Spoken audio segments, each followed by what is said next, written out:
Happy Sunday everyone! Nandito ako at kalalabas ko lang, it's 12:30 in the afternoon at nandito ako, nagpa-participate kami doon sa recycled driving ng municipal dito sa Hong Kong.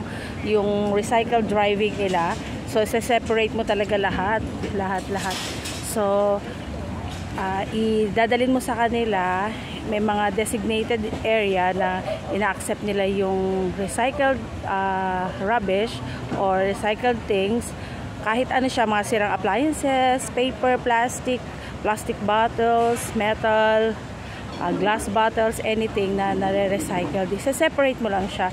And then, yung municipal drive, yung municipal project na ito ay ano siya, merong kang coupons na makukuha o points.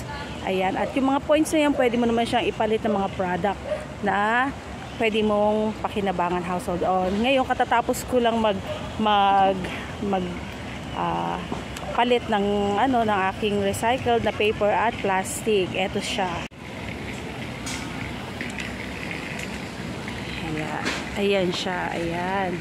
Ito yung project ng municipal dito. Tapos ito naman yung mga points mo kung gusto mo na siyang ipalit. Ayan, yung mga product na pwede mo siya pakinabangan. Ipalit. It's okay. Ayan. Yung mga product na yan. Kasama din dito itong mga old clothes. Ayan. Kasama yung mga old clothes, shoes, handbag, toys. Yan, separate din siyang ganyan. Ayun, at nag-participate kami dahil talaga sobrang daming makaproduce ng kalat sa bahay. Diyos ko, yung mga recycle na yan, mga bottle, carton boxes, mga ganyan. Napakarami. Lagi namin basura everyday. Sobra. So ngayon, dahil nagkaroon ng driving na ganito, nagpa-participate. Siguro na ako, nag-start ako last week. So last Saturday, doon naman sa kabilang location, sa may village, doon ako nagdadala. Napakadami nun. Trolley yung gamit ko. Sobrang dami nung hakot-hakot ko.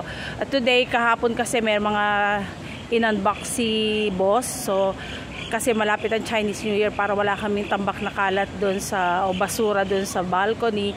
Doon ko kasi siya tinatago.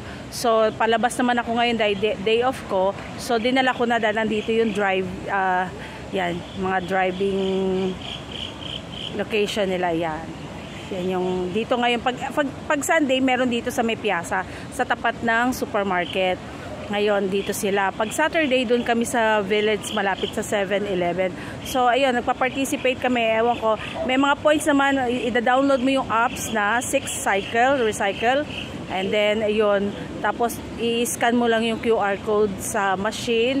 And then, timbangin na nila yung mga recycled things mo. At then, yung points mapupunta dun sa account mo. Ayan, may account ako doon.